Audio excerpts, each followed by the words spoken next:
Hello guys, Allu Arjun అలాగే Atlee movie అయితే 2027 సంక్రాంతి కానుక రిలీజ్ కాబోతున్నట్లు అఫీషియల్గా అట్లయితే అనౌన్స్ చేశారు. అయితే నిజంగా ఈ మూవీ 2027 సంక్రాంతికి వచ్చే ఛాన్స్ ఉందా? అంతేకాకుండా ఈ మూవీ యొక్క షూటింగ్ ఎంతవరకు వచ్చింది? ఇలాంటి కంప్లీట్ డీటెయిల్స్ అయితే ఈ వీడియోలో చాలా క్లియర్గా మాట్లాడుకుందాం. దానికంటే ముందు మీరు అల్లు అర్జున్ ఫ్యాన్స్ ఉంటే మాత్రం వీడియో చూస్తున్న ప్రతి ఒక్కరు కూడా వీడియోకి లైక్ చేసుకోండి. అయితే ఈ వీడియోకి నేను 500 లైక్స్ అయితే టార్గెట్ ఇస్తున్నా, సో కంప్లీట్ చేసండి. ఇక లేట్ చేయకుండా వీడియో అనేది స్టార్ట్ చేసేద్దాం. ముందుగా అల్లు అర్జున్ తన పుష్ప మూవీ తర్వాత అంతకు మించిన సినిమా చేయబోతున్నట్లు మనకు క్లియర్గా అర్థమవుతుంది. అట్లే అయితే ఈ మూవీకి దర్శకత్వం వహిస్తున్నారు. ఇకపోతే వన్ పిక్చర్స్ అయితే ఈ మూవీ నిర్మిస్తుంది.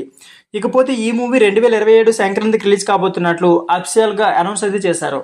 అయితే నిజంగా ఈ మూవీ 2027కి రిలీజ్ అవుతుందంటే చెప్పడం దాదాపు అసాధ్యమే. ఎందుకంటే ఈ మూవీలో హాలీవుడ్కి సంబంధించి భారీ విఎఫ్ఎక్స్ అయితే ఉండబోతుంది. అంతేకాకుండా కొన్ని కొత్త ప్రాంతాలను అయితే క్రియేట్ చేయబోతున్నారు. సో విఎఫ్ఎక్స్ విషయంలో చాలా అయితే లేట్ అవుతుంది. సో అలా చూసుకుంటే 2027 సంక్రాంతికి అయితే ఈ మూవీ వచ్చే ఛాన్స్ అయితే లేదు. ఎందుకంటే ఈ మూవీ రెగ్యులర్ షూటింగే డిసెంబర్లో స్టార్ట్ కాబోతుంది. సో ఇలా చూసుకుంటే 1 ఇయర్లో ఈ మూవీని విఎఫ్ఎక్స్తో పాటు షూటింగ్ కంప్లీట్ చేయాలంటే అది మామూలు విషయం కాదు. ఎప్పటికీ మూవీ సంబంధించి ప్రీ ప్రొడక్షన్ పనులు అయితే చాలా వేగంగా జరుగుతున్నాయి. సో ఎంత వేగంగా జరిగినా సరే విఎఫ్ఎక్స్ వర్క్ అనేది చాలా లేట్తో కూడుకున్న పని. అలా చూసుకుంటే 2027 సంక్రాంతికి అట్లీ ప్లాన్ అయితే మ్యాక్సిమం ఫ్లాప్ అయ్యే ఛాన్స్ అయితే ఉంది.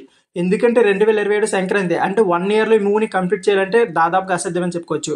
సో ఫ్రెండ్స్, ఇదే వీడియో. ఈ వీడియో నచ్చితే please like, share and subscribe my channel. Thank you for watching.